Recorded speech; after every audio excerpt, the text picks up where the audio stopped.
to throw. One-on-one, Davis has it. Touchdown! Carolina wins! Carolina is the Coastal Division champion! Javonte Williams to the left of Howell. He'll send him out into the flat right side. Howell looking, standing tall, lets it go, man there! Touchdown! Touchdown, Carolina! The pistol, Jackson behind him. Hands off to Jackson, he tried a jump pass, and it's intercepted! Surratt intercepts it! Holy cow, Carolina's gonna win! And off to Javonte Williams again, pops it to the left. Javonte leaps over a man, crosses the 50, trucks over a defender, spins by another. Goodness gracious, he's down to about the 15, and he did absolutely everything in one carry. Here's the shotgun snap to Aguilar. Drops back, pressure coming, Aguilar floats it up, incomplete! No flags! Head on back up the mountain! Carolina wins it in double overtime! Loftus, out of the shotgun, throws to the end zone, incomplete! Incomplete! The bell belongs to us! Carolina wins it! 47-45 in double overtime! Bernard fields it at the 26. Heading to the far side. Gio at the 35. Gio, he's at the 50. No, he's not. Yes, he is. Gio is going to take it for a touchdown. Are you kidding me?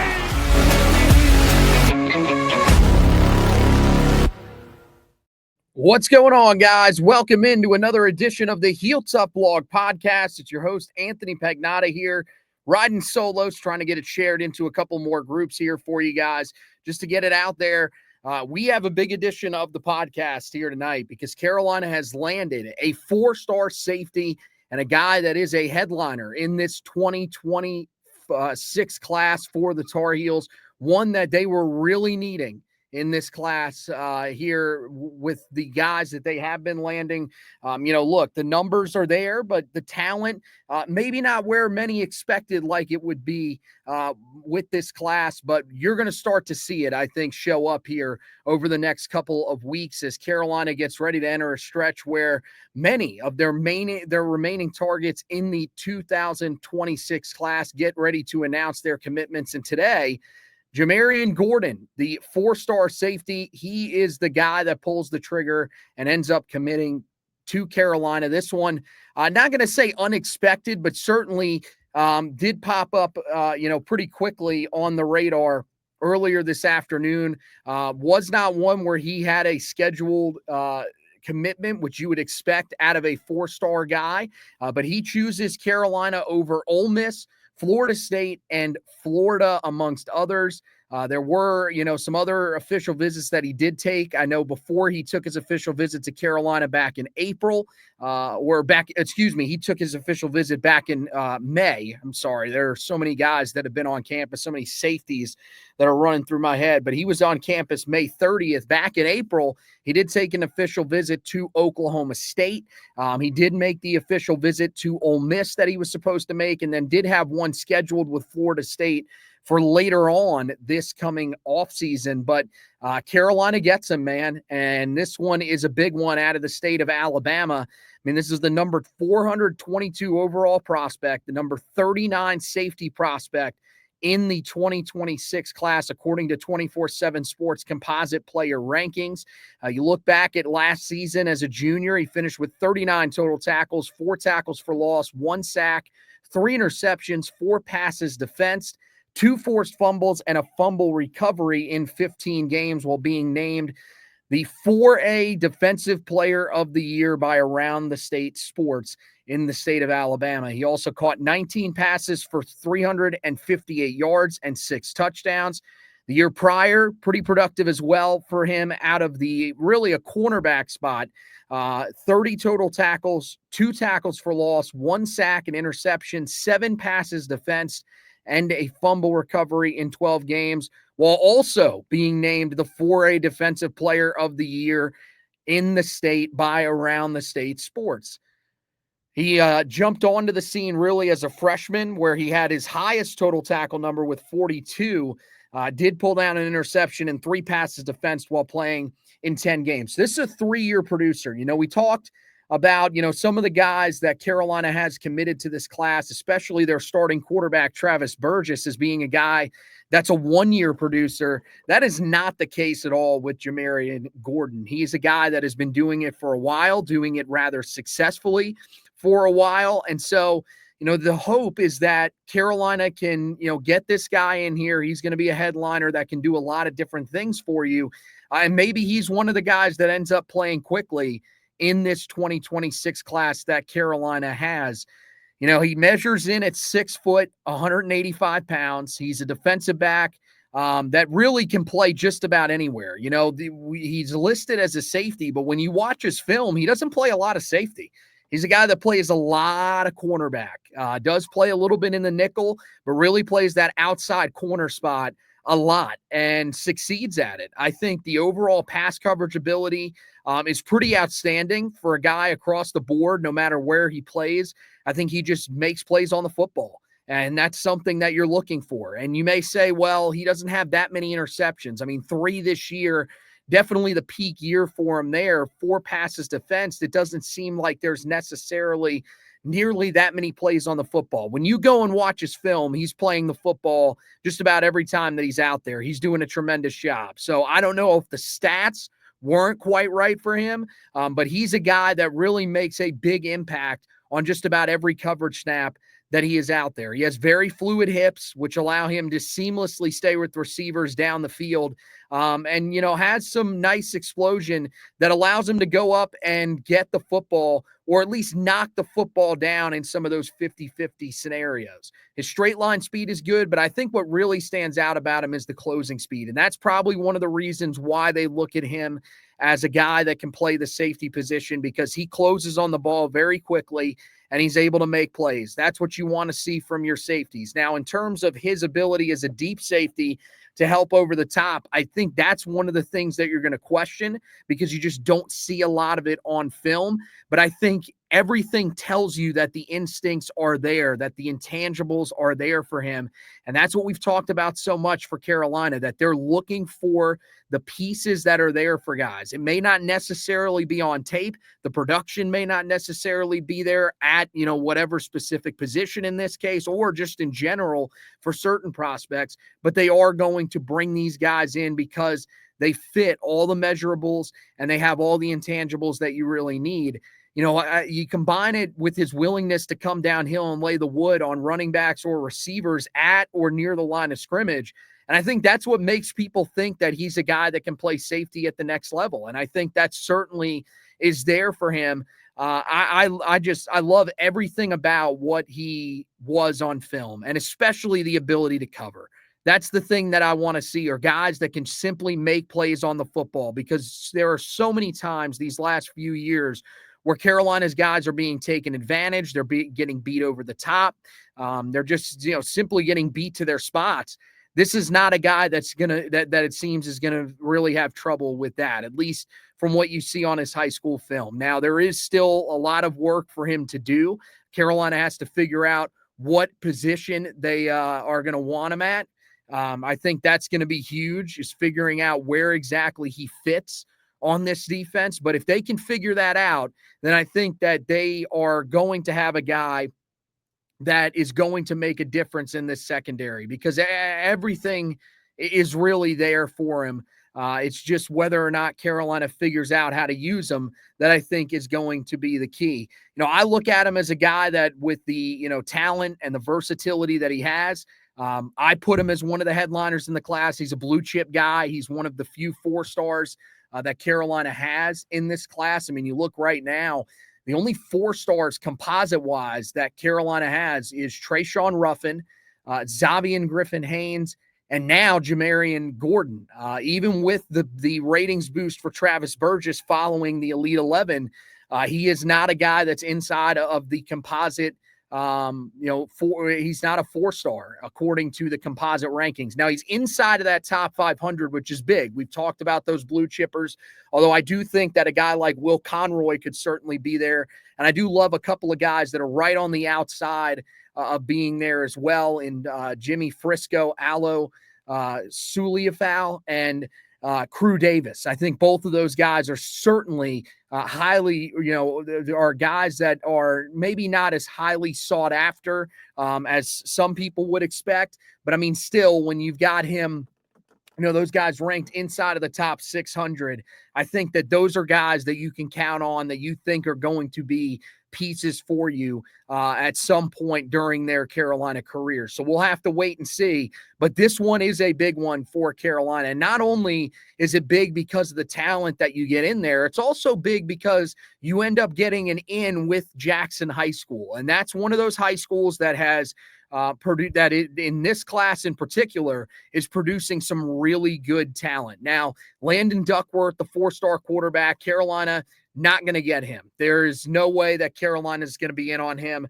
I think that's pretty much one of those guys that, Carolina had pipe dreams for. They thought at one time maybe they could get in the running for him. I don't think that's necessarily going to happen, but I do think that this does have an effect for 2026 4-star wide receiver Keon Chapman, as well as his brother Keegan Chapman. And I think that it'll be interesting to see that play out. Those two guys, I know Keon Chapman is expected to make his decision on June 27th. That's coming up on Friday. That's going to be really the big headliner on that day for Carolina. I know Tyreek Jemison, the 3-star interior offensive lineman, also going to make his commitment known. But all the eyes will be on Keon Chapman and ultimately what he does. Does this have some sort of influence? Because with Jamarrion Gordon, Gordon was on campus this weekend with Chapman. I'm not sure if Keegan was there with him, but I'm pretty sure that he was. I think it was both Chapman boys and then Gordon that made an unofficial visit to campus to close out these rounds of official visits. And both of those guys, they took their unofficial visits already to Carolina, but they wanted to come back one last time and check it out. I know with Keon Chapman, the reason that he did that was that he had taken an official to Florida State. And then during that next week, after his official visit there, his team went there and faced off in the 7-on-7 camp that they had there. And so he wanted to give, I think, both schools a little bit of an equal shot, an equal opportunity. And so he chose to go to Carolina and take a visit, where Jamarrion Gordon, I think this was the only school that he took that extra unofficial visit to, and probably should have tipped us off at that point that he was going to come to Carolina. So I love the addition for Carolina in their defensive backfield. I think so far it's the best one that they've made in that defensive backfield. And when you look at the guys that are committed in the defensive backfield, first of all, you got to figure out what Julian Burns is. Is he a linebacker? Is he a safety? I think, at his size right now, he's definitely probably a safety. I think that, you love the downhill ability that he would bring and put that alongside what we feel like you're going to get in coverage from Jamarrion Gordon. And I think you've got a pretty good safety tandem there. So that could be a position where Carolina is done. They have to figure out whether or not they feel like they're done there. They might add one more guy there just to sort of shore that up. But we can talk about that here in just a second. And then you've got Marcellus Ryan, who is committed at the cornerback spot. That is the only other defensive back commit so far in this class. So cornerback, I think, is still going to be a position that Carolina is going to be looking at. That's why Keegan Chapman, is going to be a guy that we could see factor in here sooner rather than later. Not sure if he's going to end up making his commitment on the same day as his brother. That'll be interesting. I'll have to take a look on social media and see whether or not there is actually any intel on that.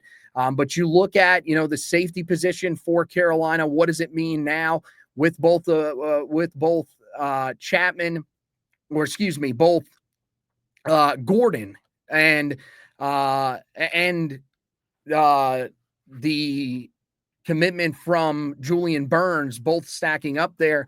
Well, I think now, you wonder some of the guys that I think you have to keep an eye on here. Devarius Surratt, an in-state guy, definitely a guy that Carolina was high on, but I think this is one where you do wonder with this commitment? Is this a guy that Carolina ends up losing to an NC State or a Virginia Tech? Those are the two schools that he's deciding between. Same thing with Lyric Pettis, another in-state guy. Does he view himself as somebody that really needs to be in a system that's going to maybe value him a little bit more? I mean, both of these guys are just outside of the top 500.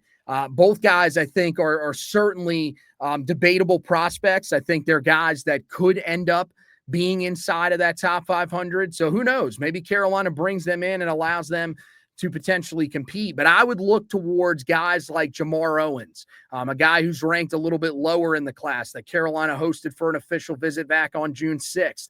Or a guy like Darian Lewis. I think that could be another guy that Carolina just hosted this past weekend that maybe they end up bringing in to sort of shore up that safety room, make sure they have enough depth in there, because they do have some veteran guys in that room.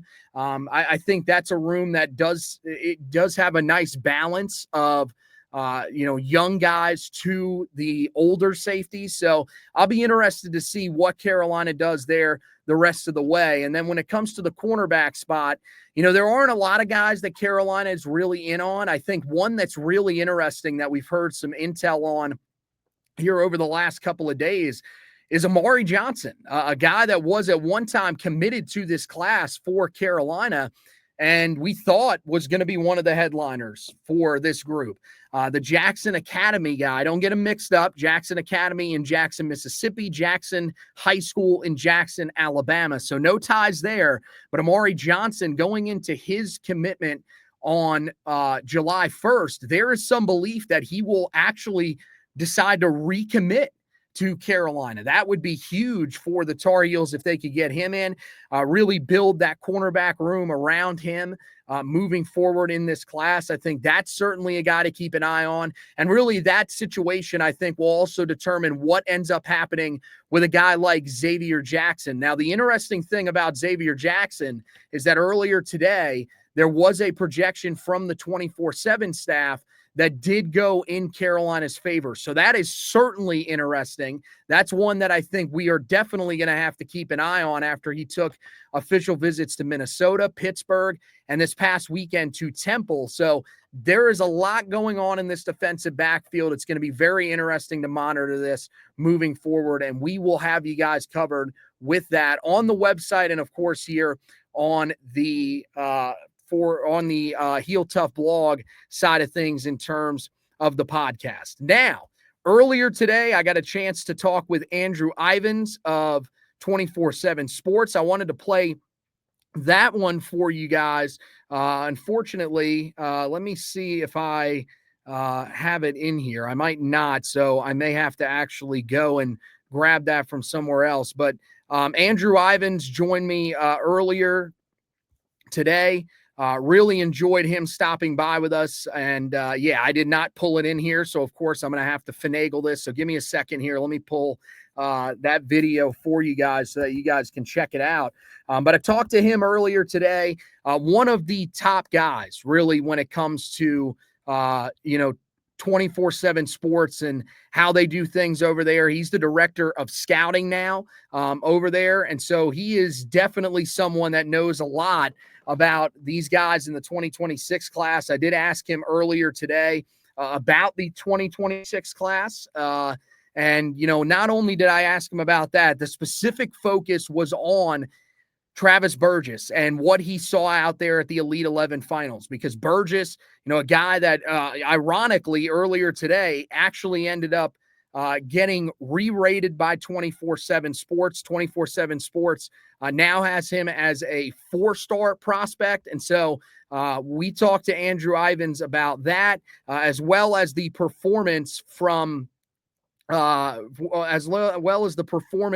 from him at the Elite 11 Finals and what he saw from that. There's plenty to talk to with him about, and he had an interesting quarterback comparison for him as well that he'll let you hear here in just a second. Let me get that pulled up. Alan Lundy here. I'm going to answer your question really quick. I think we can have a top 10 national class. Go Heels.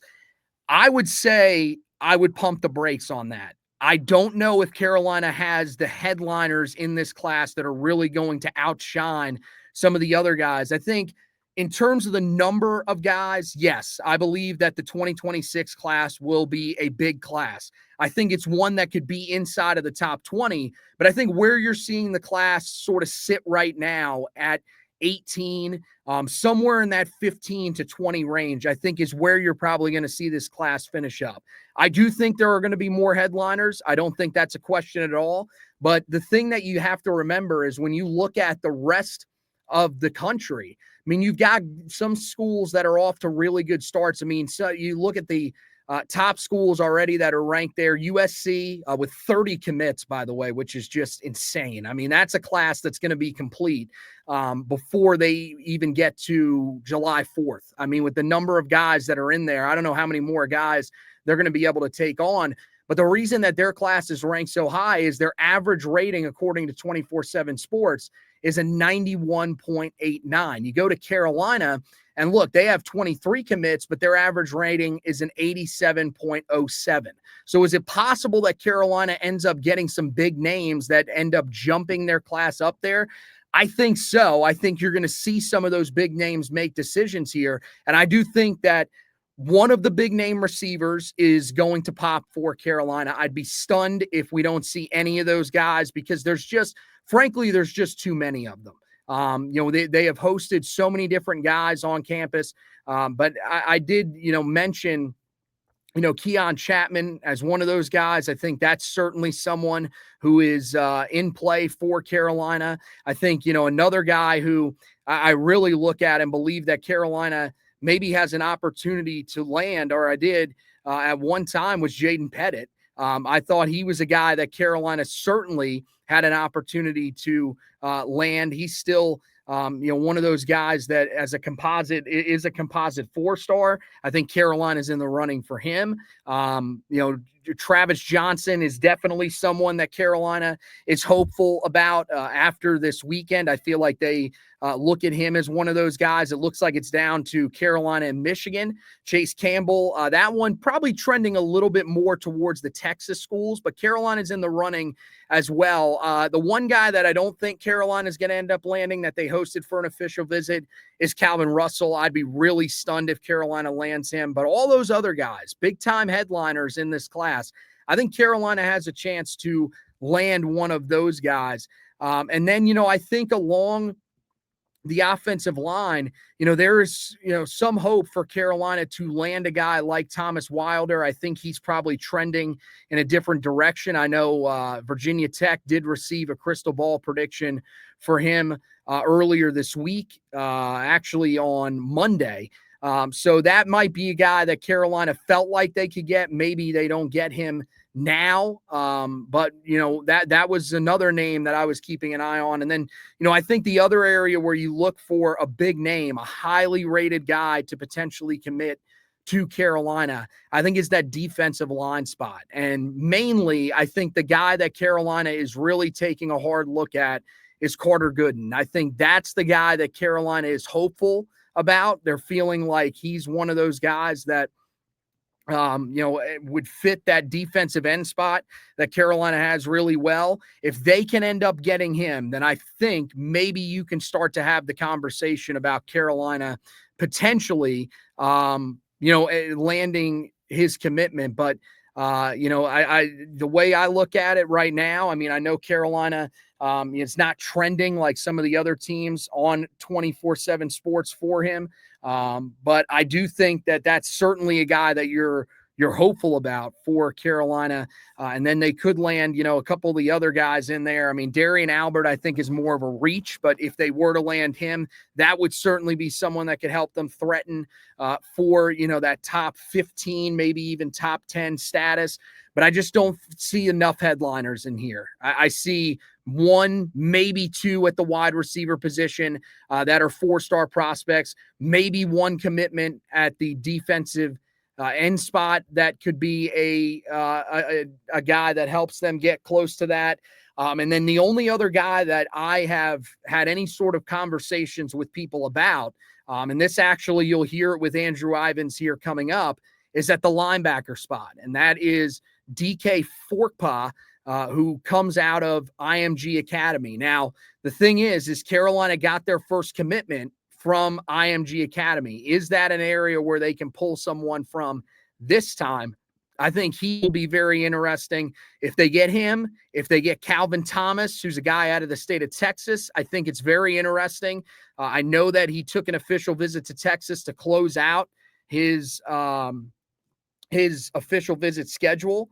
I know Michigan is definitely high up there for him, but I will say with Texas, that is a school that is trending for Kosi Okpala, another inside linebacker that I think would probably be a take over a guy like Calvin Thomas. So that'll be interesting to see if that affects him in any way. And then Adam Bolagun Ali, another one that Carolina could potentially land. He's set to announce his commitment on July 6th. Carolina, one of the schools that is in the running for him as well. So, I mean, yeah, that's another position where maybe you end up getting someone that is a headliner, but I still don't know if they quite threaten for top 10. I'm still sticking in that 15 to 20 range in the 2026 class. All right, now I've got that video ready for you guys. I just have to track it down here, and then we'll throw that up there for you guys with Andrew Ivins earlier today.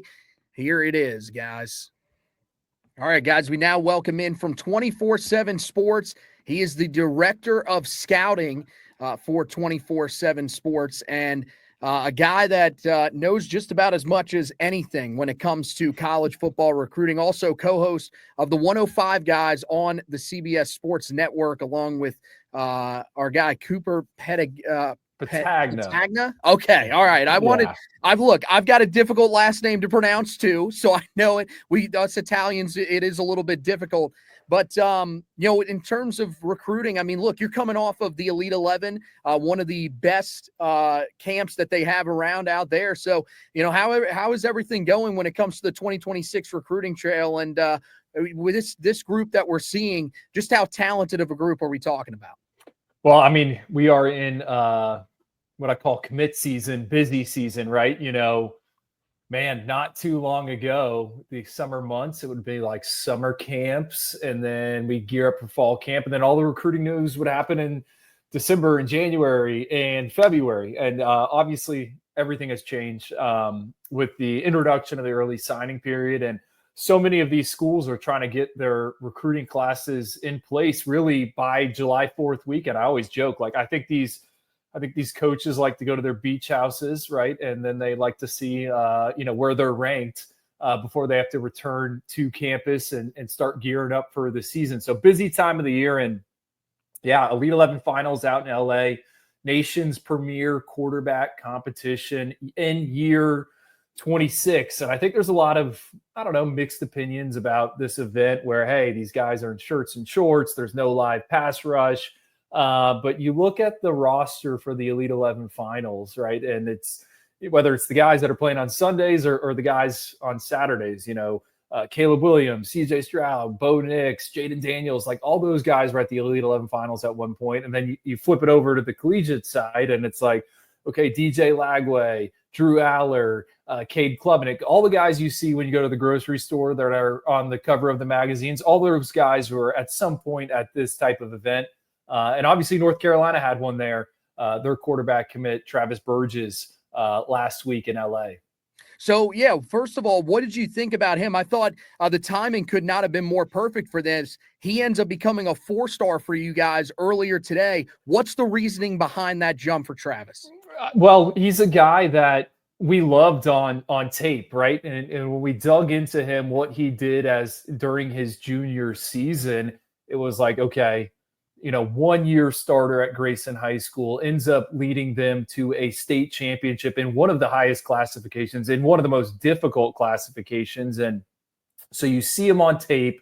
We saw him at his regional workout where he punched his ticket to the Elite 11 Finals. And you kind of had this thought in your mind, all right, is this potentially, a top 247 prospect for us? I mean, I came into the event and I had a top 247 grade on him.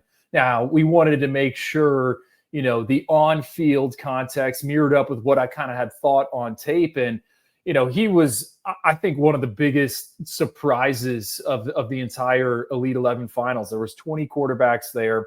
Was everyone there? No, right? You had 5-star Jared Curtis, who's committed to Georgia. He elected not to participate. And same with Ryder Lyons, the other 5-star to California, who just announced for BYU. So not everyone was there, but a lot of these guys were there. It was, all right, where does Travis Burgess stack up with the Keyshawn Hendersons of the world, the Faison Brandons of the world, the Dia Bells? And, night one exceeded expectations. Night two, his pro day accuracy challenge, scores in the upper half of both of those. And then I thought he pitched one of the better games when it came to the 7-on-7. Each one of those guys gets 20 minutes. They got local high school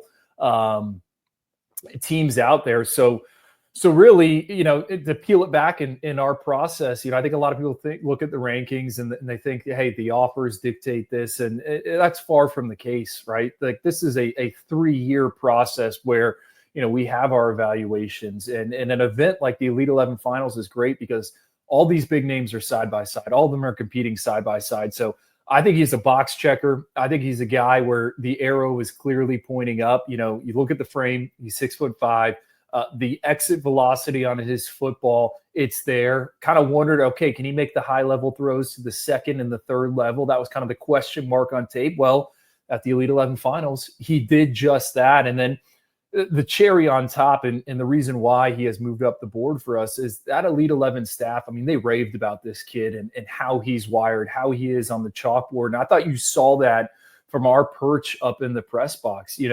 The pro day script, they got to make 20 throws, and they give these guys the pro day sheet well in advance. And Travis Burgess was basically telling the coaches what to do. He knew where to be. Same thing with his 7-on-7 game. He's trying to get them to go faster. He's directing teammates that he's never worked with before and telling them what to do. So I think off the field, everything you want in the quarterback position from a leader. And as college football continues to evolve, I think getting the right individual in your building is becoming increasingly important with this, revenue share and player movement at an all-time high. And I have limited questions about how Travis Burgess is wired. Military brat, dad's a captain in the Army, and just the type of individual you want to bet on.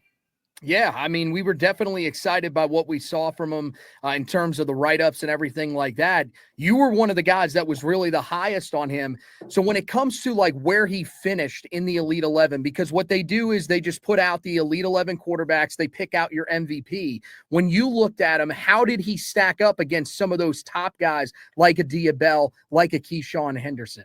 Yeah, and this Elite 11 Finals, unlike kind of years prior, you knew who the MVP was going to be for the Elite 11 staff. And obviously we name our own alpha dog of the event. You kind of know going into the final day, all right, who's it going to be? And I thought this was as wide open as ever. Keyshawn Henderson, Dia Bell, those guys, I'd put them in a tier of their own, right? They're at the top tier. And for this specific event, and the guys behind him, it was Faison Brandon, who's right there in the state of North Carolina, our number 1 ranked player. And then after that, kind of Travis Burgess. I think he's in that pack as well. Same with Bo Bentley. That was kind of the next trio. And I don't know if any of your listeners, watch cycling. Like, hey, you got the lead pack, you got the first chase, and then kind of the peloton behind them. And what was unique about this year, aside from it just being so deep, like we sat there and we're like, okay, if we had to rank, them 1 to 20, who is quarterback 20? And my team of guys, I asked that, you get 3 different opinions. And I think that's a good thing. That just shows how deep this event is. So I don't know off the top of my head. I think Travis finished like 5th or 6th for us. Maybe it was even 4th, but it was an excellent week. And, what really got me excited about him is, obviously I know the quarterback picture for us, our rankings, how we have them stacked. And the more I watch him, it's like, okay, I would take him over this guy.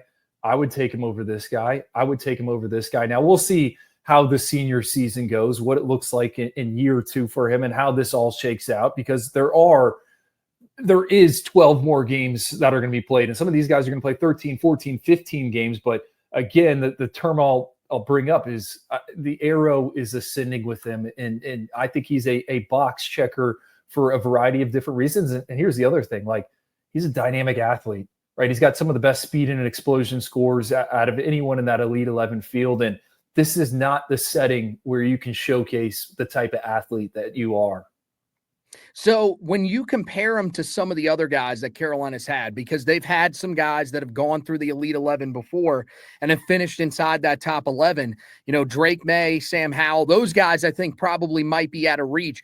But like, how would you compare him to a guy like Bryce Baker, who the team is actually bringing in this year? Yeah, and that's a fun question because Bryce Baker was another, I think he's a guy that turned into a darling at the Elite 11 Finals the year prior. And North Carolina took two quarterbacks in 2025, a Torrey Newkirk, a really late riser that finished as a 4-star prospect for us out of Virginia, a guy we really like. And, Bryce Baker, more split opinions, I think, on him. I mean, production on Friday nights, excellent.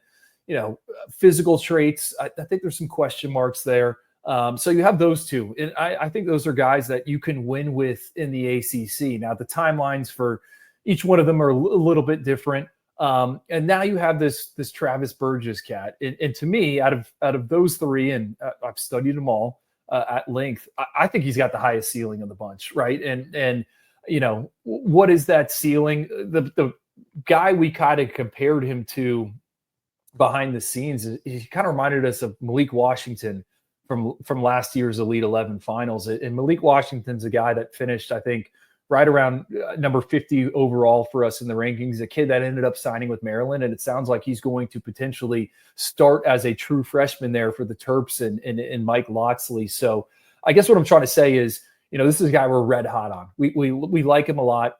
I don't know where he's going to slot in the rankings, but I think if you look at some of the guys ahead of him, I think there is more to Travis Burgess than some of those others. And again, when you compare him to the arms that North Carolina took in 2025, I know Bryce Baker went through bowl practices. I know a Torrey Newkirk, late riser. I like all three, but to me, I think Burgess, again, has the highest ceiling and the developmental upside just with his frame and the arm strength and the timing and the anticipation. I get really excited about what he could be on Saturdays. Yeah, that certainly probably has some of the people that are watching this very excited as well.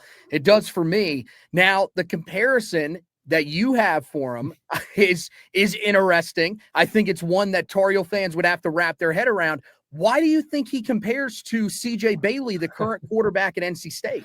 Oh, well, player comps are certainly fun, right? Everyone's got opinions. I would love for everyone to get on the other side and they put the player comps on there. Very easy to pick them apart. And look, we're not trying to compare these guys that are 16, 17, 18-year-olds to like first round picks. Like, I think it's silly to do before the senior seasons, right? It's so important. We always say, the junior year is critical, and with how accelerated college football recruiting has gotten, so much is forgotten about that senior year, right? Like, the colleges already have their guys in the boat. They know who they're going to sign. The focus is on the season, making a bowl game, making the college football playoff, whatever it is. But, we're talking about teenagers and teenagers that are growing like trees. And not everyone is in the same situation in terms of, take a guy like Travis Burgess, for example, didn't start as a sophomore. His family made the decision to transfer into Grayson because they believed in the coaching. He spends his 10th grade year sitting behind a quarterback that signed with Western Michigan, a senior, just kind of learning the offense. So usually with a lot of these quarterback prospects, you'll see a noticeable jump between year one as a starter and year two as a starter. And bringing this back to the player comp, Cedric Bailey, to me, he's a guy that finished as a 3-star prospect for us. As soon as we saw him kind of break through at NC State, we're kicking ourselves like, hey, man, this guy probably should have been a 4-star. I think frame-wise, they're very similar. They're both 6'5", they're both wiry, and they're both explosive athletes that, yes, have the speed to beat defenses to the perimeter. They can handle the RPO game, but they want to win from the pocket. Like, Cedric Bailey did not run a ton when he was in high school. And I had a ton of exposure to him because he was Jeremiah Smith's high school quarterback. The other thing that, aside from the frame and what how they kind of want to play the position, they're both winners. Cedric Bailey won state titles there in Florida at Chaminade Madonna Prep, and Travis Burgess has already got one ring on the fingers there at Grayson High School, coming from powerhouse programs. So I'll say this, that was the comp kind of coming in to the Elite 11 Finals, having exited it. I don't know where the player comp will go, but I think the mechanics are a bit sharper on Travis Burgess, right? I think mechanically he's a little bit more in tune than Cedric Bailey, and that's what turned some schools off throughout the evaluation process. I always said, hey, if you just covered like the release and looked at the ball placement, you would like Cedric Bailey a lot more. Yeah, I mean, he's certainly someone that I think is going to have a really good year in the ACC this year. I watched him a lot because we, of course, had Davian Goss in the backfield there. So you got used to seeing him a little bit, and he sort of jumped on my radar as well. So that is an interesting comparison. When you look at the class that Carolina's putting together as a whole, this is a class that I think in terms of the number of guys that they're bringing in, it's definitely something to brag about because Carolina is off to a really good start, but it's a lot of developmental guys. Do you think that this is sort of the mindset of Bill Belichick, just trying to find guys with traits, or do you think that this is basically what Carolina can get right now because it is so early and we don't have the on-field results yet from him being a head coach? Yeah, in North Carolina, to me, is like one of the more fascinating operations. So they bring in Michael Lombardi, who obviously has a ton of ties to Bill Belichick, and what those guys were able to accomplish with the New England Patriots and finding value and finding guys that maybe other programs have overlooked. You knew that was in their back pocket, but then again, Bill Belichick, I mean, you go out and you talk to these recruits, it's like, hey man, he's the greatest of all time. So, how did they kind of balance out the ability to elevate the floor of the roster and then elevate the ceiling of the roster at the same time? Because Bill Belichick's going to get you at the seat at some dinner tables that North Carolina maybe wouldn't have in previous. I know North Carolina it's a very, very big brand, but I think right now with how college football is set up, I mean, Nick Saban's now doing TV, right? Like, how many coaches have the pull that Bill Belichick does? And, obviously this is a college football podcast. Me and you are both in the college football business, but at the end of the day, the NFL drives America, right? They do that every year, the study where top 100 television programs for the year, it's like 75 NFL games, a few presidential addresses, and that's it. Like, the NFL is king. And why I bring that up is so many people know who Bill Belichick is because of all the Super Bowls he's won, and that gives them a little bit more. So I have been wondering and keeping a close eye on how this is going to play out. Are they going to try to go big game hunting, or are they going to try to do what they did in New England and find players that fit the system? I think it's more of the latter right now. And, what jumps out to me is 22 commits, but only 4 of them are from North Carolina. Now, I think the other context we need to have here is a lot of the staff came from the professional side. And again, with how accelerated recruiting is, like, they're kind of behind the 8 ball. It's so much of recruiting, and yes, compensation, name, image, likeness is a deciding factor in every single recruitment.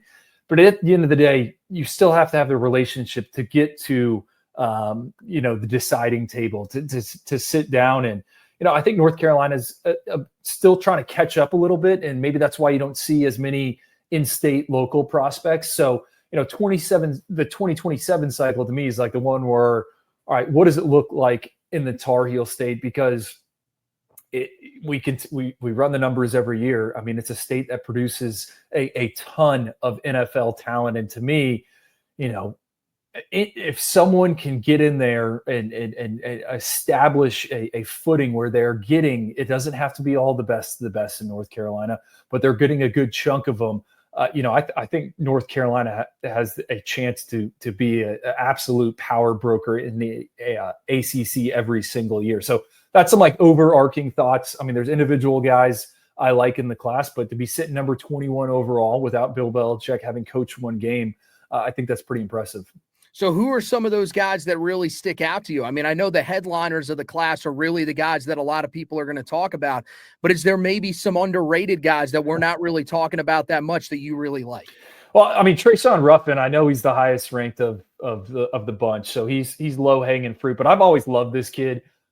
He is a trench bully, power base kind of interior player. I know he was committed to Texas A&M, flips over to North Carolina. I think that's one that flies under the national radar. But you look up and you're gonna be like, all right, this guy in the middle. I mean, all signs pointed to him hitting on Saturdays and potentially Sundays. I loved what he put on tape as a junior. I mean, we put him in the top 247 when, there wasn't a lot out there on him. And then we saw him on the Under Armour camp circuit, kind of confirmed what we thought about Trayshawn Ruffin. So I think he's the headliner on defense. Travis Burgess is the headliner on offense. Will Conroy, North Carolina goes and flips him from Oklahoma, a kid that's going to spend his senior season at IMG Academy. And, the rule of thumb is like bet on offensive linemen out of IMG Academy. Like every single year, they are sending guys to the NFL. And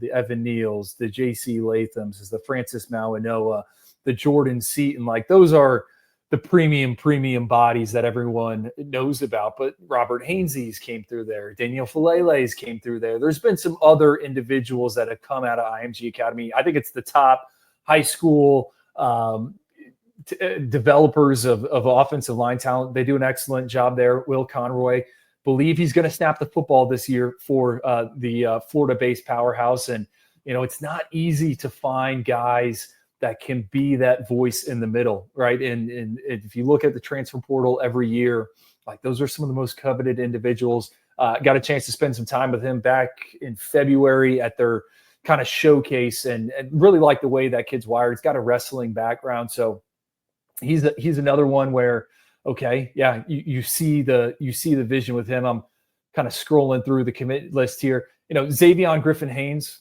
4-star prospect for us. I think a lot of people are going to wonder, okay, why isn't this kid a little bit higher? And to us, just want to see some more, right? He is a lean individual, but these are the type of guys that if they hit, much like with Will Conroy, they come with a very expensive price tag in the transfer portal. So I love the idea of North Carolina taking him and, wanting to develop him and get him right. I think that was certainly a notable addition for them. Yeah, no, that was definitely one that was big, an in-state guy. My question is, he reminds me a lot of Des Evans. Is this staff one that can develop him a little bit better than the previous staff did with Des Evans? That's a good player comp. Yeah, I mean, just from what I've seen, especially the build on him and the production, I think for if I'm remembering correctly, for Dez was a little bit more, but when I went and watched him in person, I got the same feeling from him. You're looking for more violence from him, a little more of that edge, because that's what you're hoping that we're going to see from him at the college level. That's something you're hoping we're going to see from Bill Belichick guys. I love all those guys. Will Conroy, we just talked about him last night, and that's definitely a guy. I can't remember the last time Carolina actually went out and got a legitimately highly rated offensive center, a guy that's just somebody that plays in the middle of that offensive line. They've gone with so many transfers, so that's definitely big. The last thing I'll ask you, about Bill Belichick and specifically this working at this level. How do you think that he is transitioning at this level from what you've heard from some of the guys? There were concerns about how he would translate onto the recruiting trail. Would he really be that involved? What have you heard from some of these kids when it comes to their opinions of Bill Belichick and how involved he's been in the recruiting process? Like I said, I think he's got a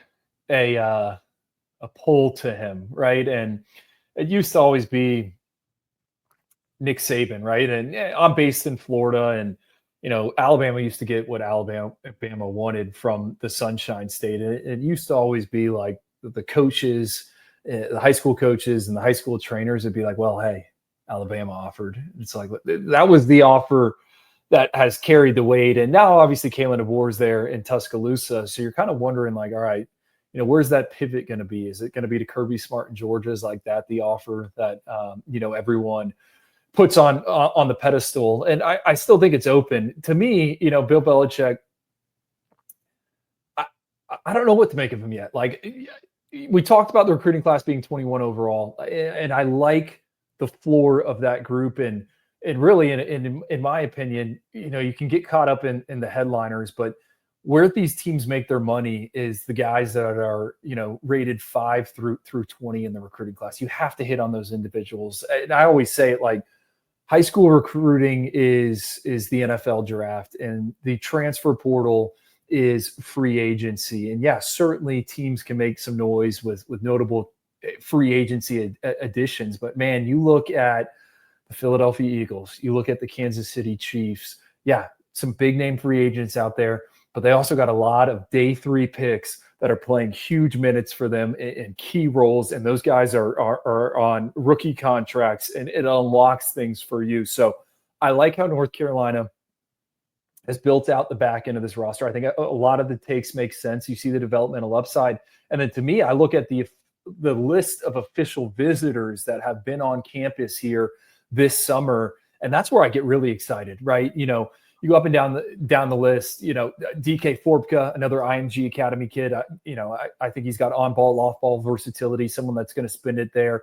Jaden Petit, wide receiver out of Florida. Brandon Anderson, he's been there. T.I., the defensive lineman out of Colorado. I butcher his name all the time. All I know is we got him in the Navy All-American Bowl. I think he's a unique body type in this type of class. So CJ Sadler out of Michigan, he's a fun player. Reminds me a little bit of Ray McLeod. You can play him at corner. I think he's a slot receiver. I think he's a weapon. So, to me, I look at the guys that have been on campus, and I think there's a runway where, okay, recruits see what year 1 looks like on Bill Belichick, and then they can bust out that spatula leading up to the early signing period. Because I think it's so easy right now all these kids are making commitments, and, a lot of these recruiting classes are set. We tend to forget that, hey, come November, a lot of staffs are trying to pry and flip these guys away. And I think what North Carolina has done in terms of getting these guys on campus, having the conversations, they put themselves in a position where if there is on-field success in 2025, then it's going to be much easier to pry some of these guys away if they are committed to other schools. Yeah, and that could be the strategy that they end up going with. I think that would be a little bit different, certainly for Michael Lombardi and his staff prying guys away, but we've seen it. They've already done it with Trayshawn Ruffin. They did it with Will Conroy, so that could be a strategy that they use going into the season. Hey, Andrew, thanks so much, man. Really appreciate you stopping by. Great stuff on Travis Burgess. We really appreciate all the coverage that you had out there. Make sure you guys head over to Twitter, give him a follow at Andrew_Ivins. That's IVINS. He is the director of scouting for 24/7 Sports, keeper of the high school freak list, and co-host of the 105 Guys podcast. We really appreciate you stopping by with us. Great stuff again. Thanks, man. Oh, thanks for having me on.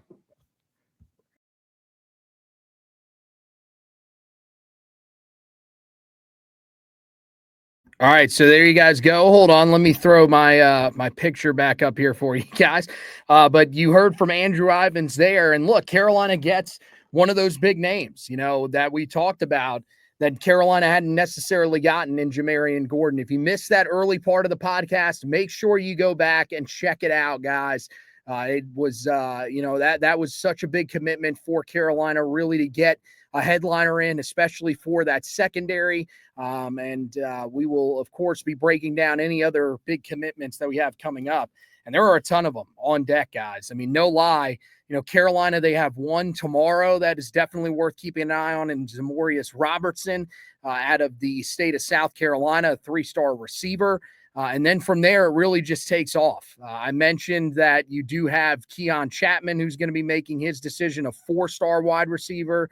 That'll be made on Friday, along with Tyreek Jimison. And that really just sets the stage before there are a bunch of guys on July 1st that are going to be announcing their commitments. And then from then on, we will be, packed to the brim with decisions that we will be keeping an eye on. So keep tabs on all of that stuff on the website at heeltoughblog.com. We would greatly appreciate that. Right now, go back, read a little bit more about Jamarrion Gordon, if you could. That'd be great for us. It would also help educate you guys a little bit more, even more than I gave you here tonight.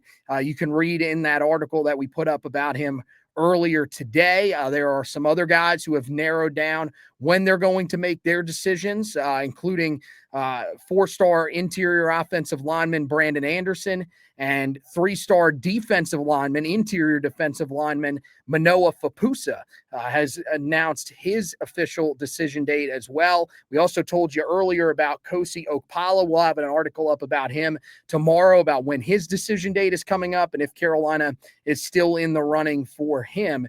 So keep an eye out on the website for all of that stuff coming up here in the next couple of days. Meanwhile, on the basketball side of things, of course, watching the NBA draft to see where Drake Powell is going to go. I don't know if Josh is going to put anything up about that, but we, of course, will be keeping you guys up to date on where he goes on our personal Twitter pages at HTB Anthony and at HTB_Josh. So make sure you're keeping an eye on that and any on the court stuff that Carolina has going on, off the court stuff surrounding the program as well. And then of course, recruiting stuff surrounding the 2026 and 2027 recruiting classes. Josh has you covered. There's an article that he put up yesterday, I think it might've been the day before. Days are running together with how crazy things have been and how much it's going to start picking up here. So there is an article up there though, that tells you about some of the offers that Carolina handed out over the last week to the 2026 and 2027 classes. So make sure you go back and check that out as well on the website. Again, heeltoughblog.com. And the best way to be able to check out all that stuff is through our social media pages at Heel Tough Blog on Twitter. When you go there, make sure you hit the follow button and then turn on all post notifications, because the only notifications that we have, the only tweets that we have are tweets of our content, whether it is the articles, if it's the podcast, whether, that's the live editions or the, editions after we have gone live and have posted them to the site. Make sure you are locked in on all that stuff, and that's the best way to do it. The Facebook page as well is another great place to be able to do all of that stuff. So make sure you go there and check that out. Just search Heel Tough Blog on Facebook. You'll find us there. If you could, give us a like and it will automatically follow it. That'll notify you when we go live, but it will not notify you when we put up the articles. So that's the difference between that and Twitter. Now, those articles will appear on your timeline. If you'd rather do it that way, then go ahead and do it that way. We would greatly appreciate your support, no matter how we get it, for the website and for the podcast side of things. So that wraps it up for tonight's edition of the podcast. Want to thank Andrew Ivins for stopping by with me. Want to thank you guys for watching and listening. And as always, go Tar Heels.